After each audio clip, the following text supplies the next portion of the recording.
Hi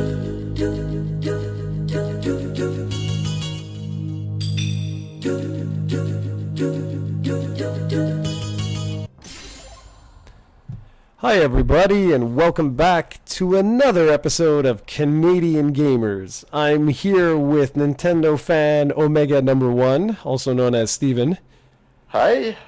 And we're going to talk about whatever it is we feel like. Now, we're going to take a look at primarily the big Nintendo reveals that were made during E3, well, basically yesterday during their quote-unquote, their digital event. They don't want us calling it conference, which is bloody retarded, but whatever. But before we jump into Nintendo, I know, Steven, you were saying, well, at least to me, you were like, oh, like Halo sounds pretty awesome, and Uncharted, like, oh, I might have to buy a PS4. Have you read anything else from either of the other two conferences, or you just totally didn't check out anything? I know you didn't watch anything, but did you read anything?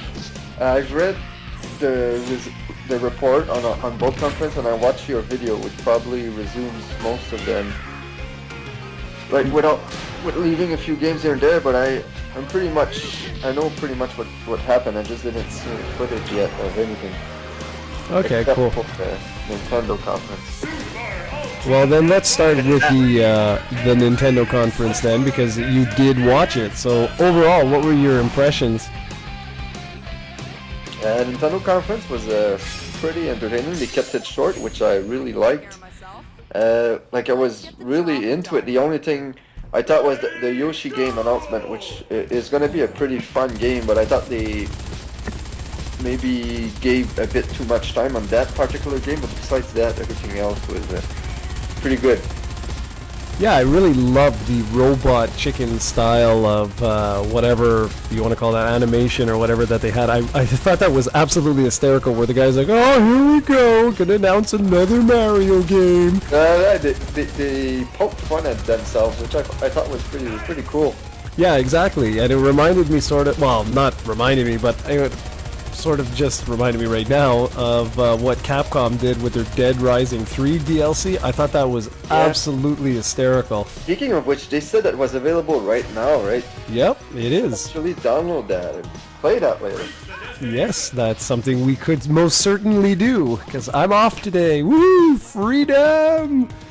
But what else? I think, yeah, I agree with you. I think when they showed... What is it actually called? It's Yoshi and the Woolly... Yoshi's Woolly World or Wally World? Yeah, something like that. Yeah, I agree with that. Like, it was great seeing Tezuka-san. Sorry? It looks nice, and it's gonna be a fun game. It's not really for me because I'm not a big fan of exploration platformers. I prefer more like action type platformers, but I'm sure it's gonna be nice. But they really gave a lot of time to that game, I thought. And it looked funny seeing two grown men with lots of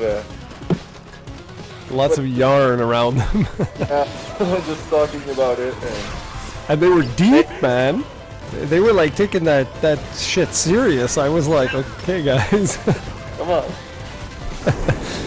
But no, I agree with you there. Like, that was the only thing. Actually, yeah, I fully agree with you there. I think that was the only part that. Good lord, man. I don't know if you guys are going to hear this in the recording, but it sounds like there's like a rattlesnake outside my house. But yeah, that was the only part of the conference where I thought too that it went on a little bit. I'm not a Omega Smash Brothers fan either, so for me that like, I don't want to say that they focus too much on it, because obviously that's going to be like their like huge seller. But for me, that was also like, I was like, okay, cool, but keep going. The thing that I think was really important, and I'm really glad that they mentioned it, and I really hope it actually happens, was the holiday release date. That is extremely important that they hit that on the Wii U, because otherwise, like, I don't think there's anything else they have this holiday season, is there?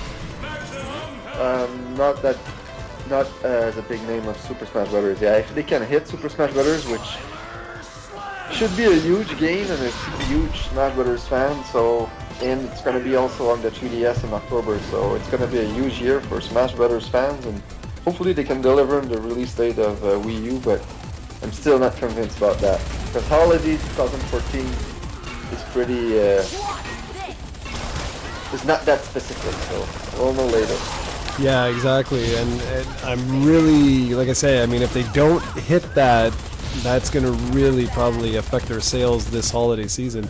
But, whatever. Still, like, it does look very good.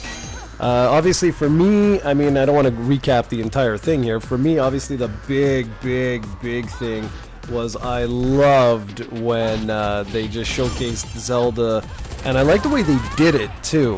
Where, what's his name there? Oh, God, I can never remember how he pronounces his name. The director there, it's Ayum, oh my god. Anyway, whatever. I like the way he just like snapped his fingers and you see like that one scene, and it's pretty awesome. Like, I've been looking at that stupid picture there for like ages, and there's a lot of stuff you can take away from that. There's NPCs you can see. I mentioned all this to you before, but there's like animals, there's homes, there's even like a well or what looks like a ship or some sort of like outlook in the distance. There's even a volcano you can see. Like, if it truly is like that open and with those lush visuals, my god, that is going to move some systems. Yeah, that game, I don't know, it's just, it looks freaking good. Like, I know you told me before I watched it that maybe some people will have issues with the way Link looks, but I just don't know. People have been mentioning Wind Waker and all that, but it's crazy how everybody seems to forget that Skyward Sword even exists, because Skyward Sword went for a mix between Wind Waker and, let's say, Twilight Princess, and I thought that's the way Zelda games are supposed to look, like with that cartoony look, but like more, instead of being like a kid's cartoon, more like a, I don't know, a comic book or something. And that look just suits the Zelda series so well, in my opinion. And just being able to play an open world game, kind of like Skyrim, but mixed with Zelda dungeons and exploration and enemies, and it's just gonna be an awesome game. I think that's a masterpiece right there. Before it's even released, unless they really fuck up somewhere, it's gonna be like, it's gonna be crazy. Yeah, I think the only way they could possibly screw this up is if the dungeons are lackluster or something like that. And yeah, the only reason I said about the fact that I don't know, when I saw it, immediately my first reaction, like I texted you, was wow. That was the very first thing. I didn't do anything. I put my phone down and I just watched that. I didn't, like, I wasn't even breathing. Like, I was just observing that, going like, holy shit, that looks like incredible. And I could just imagine sort of back to like the original Zelda, or even A Link to the Past, where yeah, you were limited in somewhat, but in some way, but you had that feeling that you could go anywhere, do anything. And when I saw that, I was like, holy shit, that's exactly in my mind. It's like Nintendo went into my head and sort of ripped out what I envisioned when I first heard about the Nintendo Ultra 64 and going 3D. This is the Zelda that I had in mind. Like, even the visuals, everything. I was like, holy crap! Like, this is exactly what I envisioned when they said that they were going to take Zelda into the third dimension. So for me, this is incredible. But at the same time, I had this weird feeling where I was like, I don't know why, but I think people are going to sort of be divided on how Link looks. I don't know if that's actually happening or not, but for me, yeah, this could be my favorite Nintendo game released in forever, and I haven't even touched it yet. No, it's certainly gonna be something. And then right after that, they gave me a freaking awesome trailer, which I know you probably didn't even realize, but Pokemon Alpha Ruby and Omega Sapphire, maybe it's Omega Ruby and Alpha Sapphire. Just amazing, because they showed some Mega Evolutions for the first time that were already leaked, but just the gameplay footage they showed sounded like a freaking fantastic adventure. And I'm still, there's a mystery going on, because there my dog is making it very difficult for me right now. He seems to want to play as I talk. Groudon and Kyro will have, we're not sure if they're gonna have Mega Evolutions. It sure seemed like it. Pretty much confirmed it during the last seconds of the trailer. But the thing is, they seem to evolve differently. So I'm not sure if it's actually a Mega Evolution or a new form. They're calling it like Primal Form or something like that. And it's weird because we actually see that form. We see them like going around, and we see Kyogre swimming around. And usually Pokemon in the series, when they Mega Evolve, is just for battles. You can't find a Mega Evolution in the wild like that. So it's going to be pretty interesting to see what the full storyline will be for this game. Well, there you go. I have absolutely nothing I can add to that. But was there anything else, like, of the overall conference that you wanted to sort of like voice? Because this is your chance. I already did my whole like little recap. But is there anything else you wanted to add? Well, there was, I think, 2 more games that I recall actually that I wanted to speak of briefly. The first one was that Captain Toad game. It was called Treasure Tracker or something like that. I don't know if you played much of Super Mario 3D World, but those little parts of the game where you play as Toad and you have to solve puzzles in a 3D world where you keep moving the camera and stuff like that were pretty ingenious and pretty fun, and I'm really glad they're making a full game out of that. I'm not sure if it's going to be a retail release or a niche shop release, but whatever the case, that's going to be something to look for, definitely. And the last game they showed was called Splatoon, I think, and that looked just freaking fun. It's like you're going around splashing ink, and you can actually dive in the ink, go around, and then kill people, and there's tons of different guns and whatnot, and the visuals look pretty nice, and it's a 4-player multiplayer game only from Nintendo or from whoever, but published by Nintendo. You don't see that kind of stuff often, so that's going to be really something unique for Wii U fans out there. And there's also another few games like Bayonetta 2, which confirmed that they will include the full original game in it. And even Chronicles X, which I thought there was something weird for me. The visual seems a bit off, but like it's another huge game announced at E3. So I think that Nintendo fans, and especially Wii U owners, have a lot to look forward to in the next 2 years at least. So it's like everybody's concentrates on the bad sales and all that, which is true, but everybody seems to forget how awesome of a system it is, the Wii U right now. Nintendo doesn't just send a very clear message to its fan and said that we're not giving up on this, even if the sales are low, we're still going to give you great content over the next few years. So I thought that was pretty encouraging for Wii U owners. Yeah, I just wanted to say, I thought Splatoon is 8-player, 4 versus 4. Yeah, that's what I meant, sorry. Okay, I'm not losing my mind. No, and the Toad thing, yeah, that's why, like, I yesterday I was feeling really crappy, like I got a nasty, stupid head cold, and when I was doing the video, I don't know if you could tell in the video, but there's all kinds of takes in there, because, like, my nose started leaking and all this. I was like, great. And when I mentioned the Toad game, I don't even remember if I edited it out or not, but I had mentioned Super Mario 3D World. And yeah, I never finished the damn game. That's one of the ones I want to go back to, because we don't even have a review on the site for that, do we? I don't think so. Well, that's crazy. That's an awesome game. We have to remedy that. Splatoon, yeah, that looks really cool. And like you say, I mean, that's like I think that's the first time ever for Nintendo that we're getting something like a multiplayer only game. That's pretty wild. And you're absolutely right. I mean, you are 100% right that everybody in the media loves to basically pick on Nintendo when they don't do well and say, see, oh, here you go, it's all doom and gloom. But I'm really happy of what Nintendo basically came out and said was like, you know what, we don't care. We don't care if we don't have third-party support. Well, too bad. Like, it doesn't matter. We're here, like, supporting our own system, doing our own thing the way we want to do it. You know, we're catering to our fans. If they want to, you know, they've been talking for years about like an open world Zelda, again, going back to that. And, I'm just going to pause that topic right there for a second. I'm actually super happy that there's not going to be a new Mario game. I like the fact that they're coming out with that, like, Make Mario Levels or whatever it was called. But, like, I'm really happy that there is no new Mario game because, like, I was really getting worried there that they were going to turn this into like Call of Duty, where we're going to have a Mario game every single year forever now.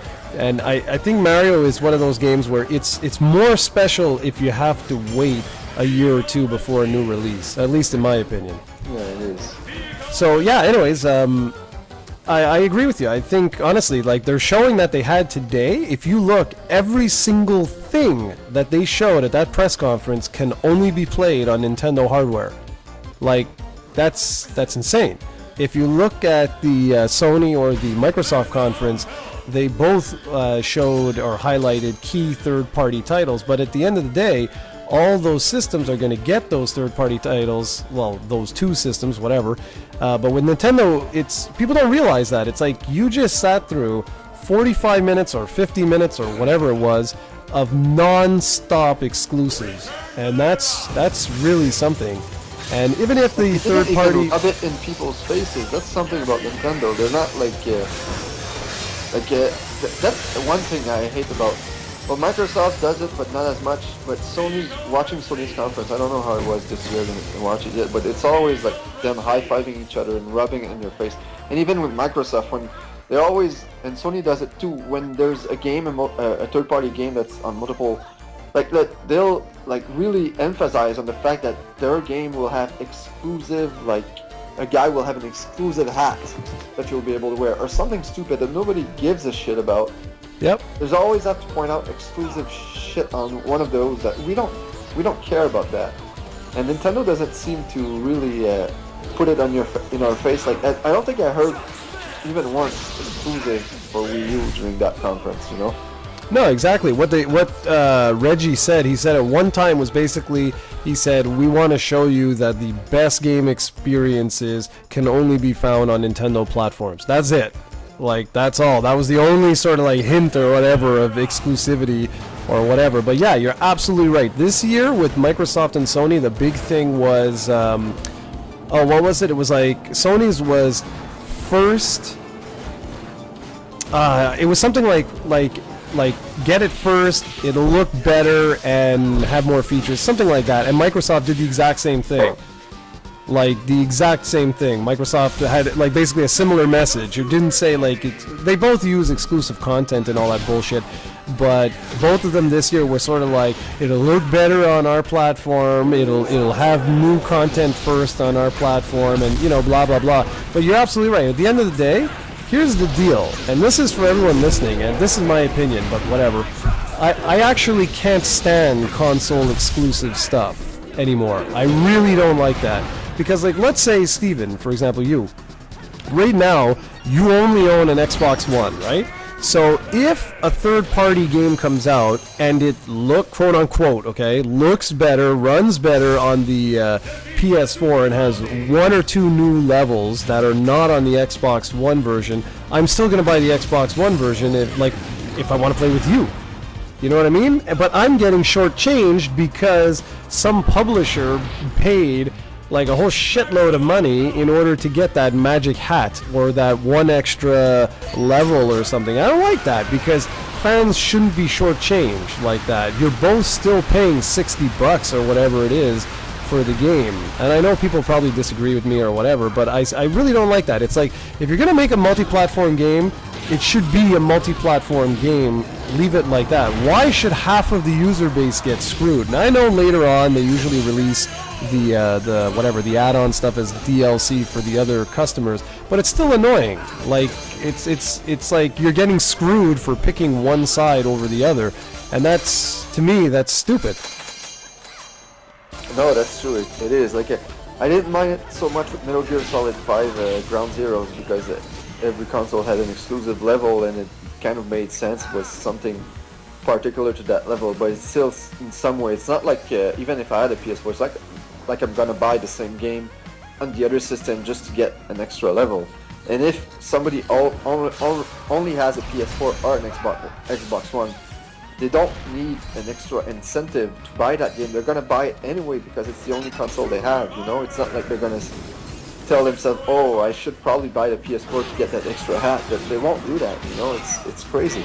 Yeah, you're absolutely right. It is. It's completely just VR bullshit too. It's just like them like trying to tell people that they're better than the competition, which is, it's like, let the fanboys do that. There are already enough fan wars online, so let them do that by themselves. We don't need that crap.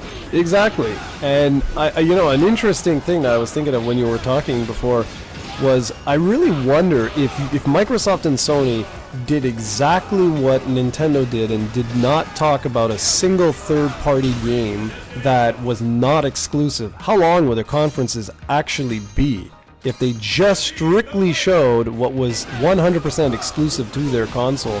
I'm willing to bet that it'd probably be like a 30 minutes tops conference for both of them. Well, yeah, probably, because it's like even on the PlayStation 4, even if you're an Omega super hardcore Sony fan, you have an Xbox One. It's not like it's doing so much better in terms of games, but like where are the games? Like Uncharted 4, their big release, it's 2015 if I recall, right? That's if you're lucky, man. They showed... Lucky, so what? And even on the Vita, the Vita's ridiculous. How can you even defend that? Like they have absolutely... Did they announce a Vita game in the... No, man. It's like last year. The Vita was officially like killed last year. They did not do any new titles. Look, all year, okay? If I look, all year, all I've got here is the Killzone game and Tearaway. That's it.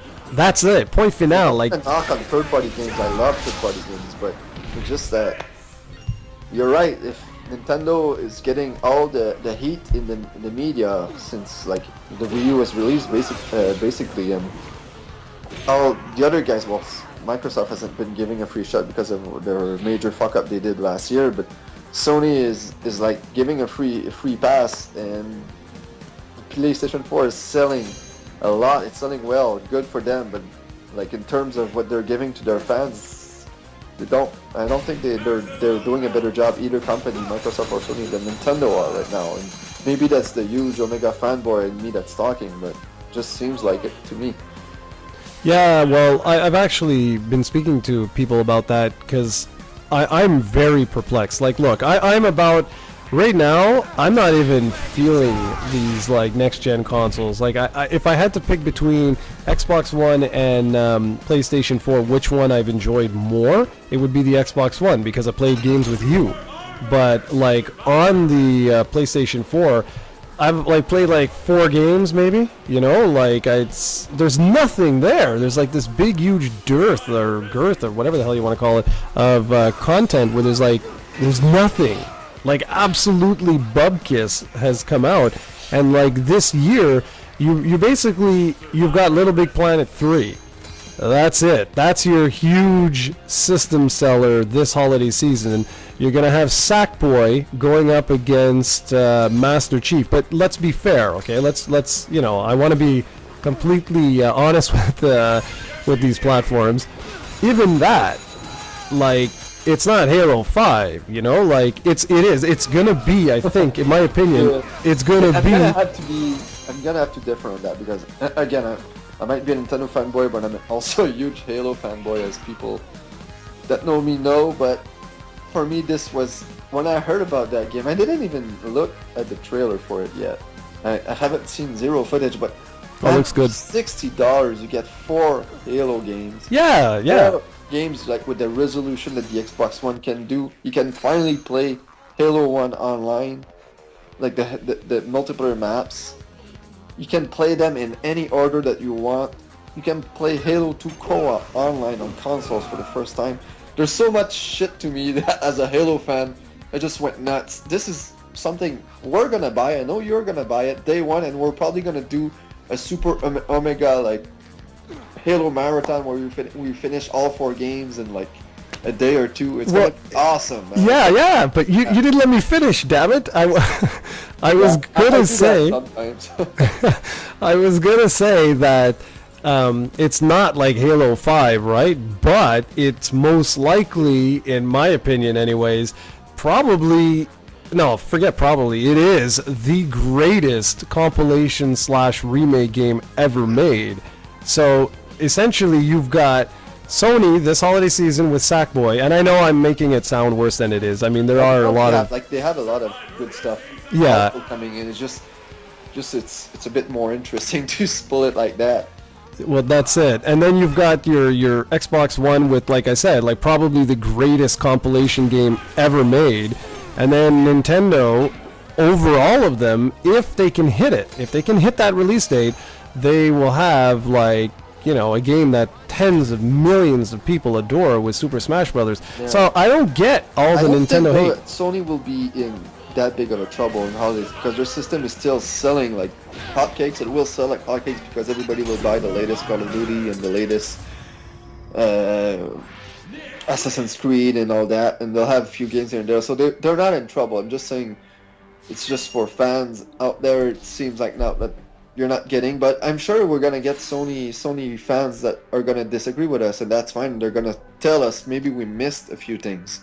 Maybe they're gonna tell us we missed a part of the game, and that's fine. But for me right now, like, Halo is gonna be huge for us. I know it will. The only sad little thing is that they're not including Halo Reach. Yeah. Which is actually the last Bungie game, but that's fine. Halo Reach was awesome. Probably my favorite Halo single-player campaign was, and even the multiplayer was good. But I can deal with it. It's still 4 games for $60, all remade, and yeah. Yeah, no. If you finish, I'm gonna stop cutting you off there. No, don't. Why? This is what makes it interesting. But no, there is. Okay, I will give Sony 2 things. Okay, number 1, with Little Big Planet 3, all of the previously created content from Little Big Planet 1 and 2 will be transferable and be ready on day 1 for Little Big Planet 3. So right there, that's like over 17 million pieces of DLC will be available for free on day 1 for Little Big Planet 3 in a higher resolution. So that right there, I'm like, okay, that's cool. The only downside with Little Big Planet as a series is it's not a system seller. Like, it doesn't really move too many units. But, like you said, I'm not worried about Sony. I mean, right now, if you go to Amazon, the PlayStation 4 is outselling the lower, like the recently reduced price of the Xbox One by a significant margin. So I don't know what Sony's doing right, but they're doing something right.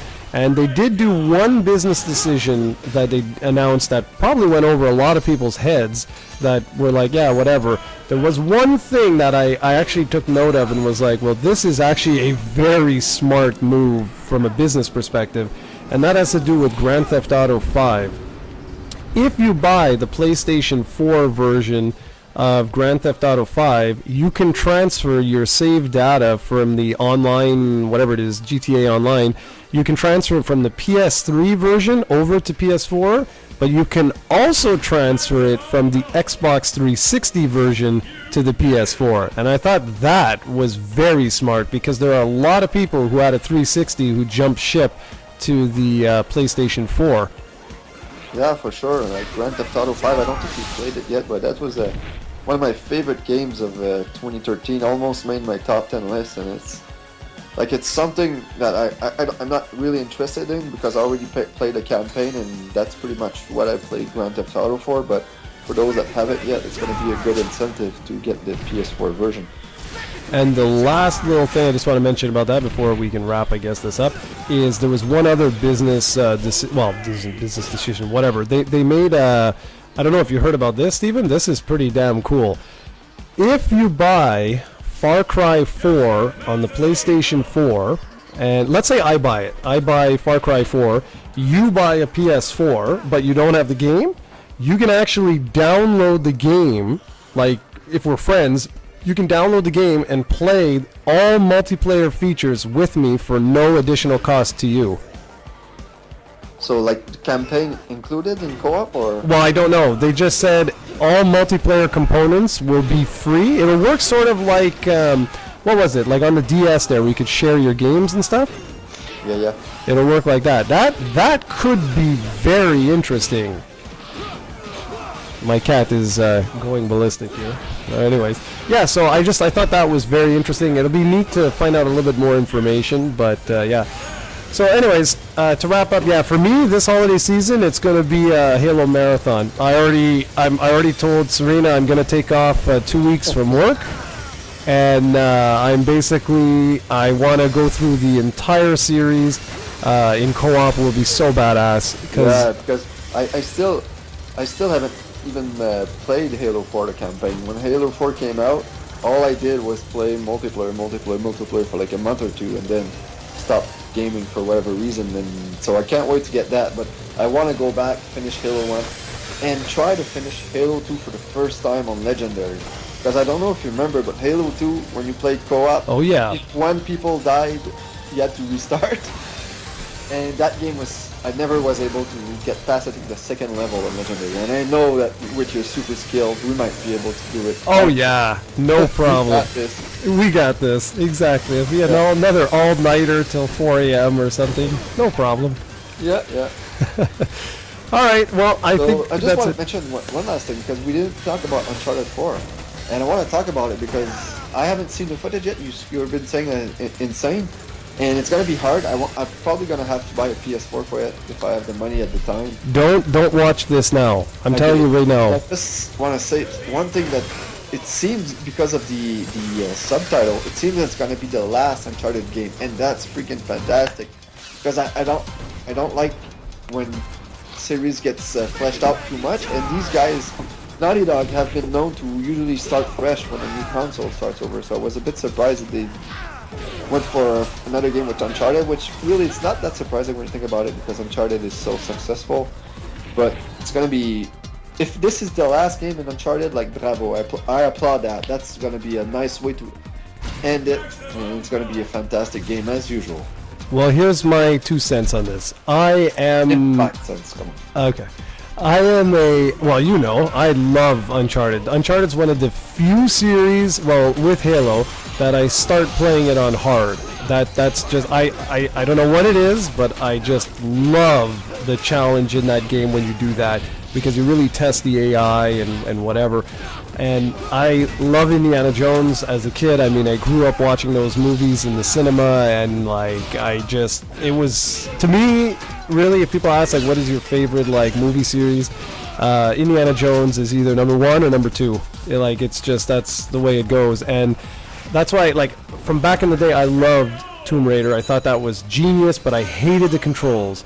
And that's why right now I'm in love with the new Tomb Raider series, because they finally, they perfected it. They took, like, the gameplay from Uncharted, what worked with Uncharted, for the Tomb Raider series, and they finally made it like a female Indiana Jones thing.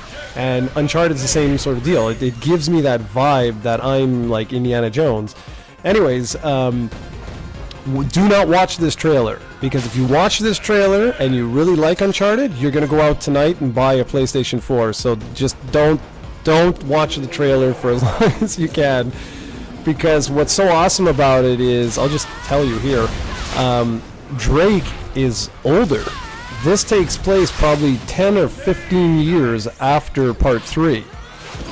You can still see the wedding ring on his hand, and he says that, like, essentially what he's doing is he's talking to Sully in this, like, you hear like a voiceover, and you see Drake, you can, if you look carefully, he even has some gray hairs. So, like, this has been a while, and Sully's telling him, like, why are you getting back in now? Like, you have a family and everything is good.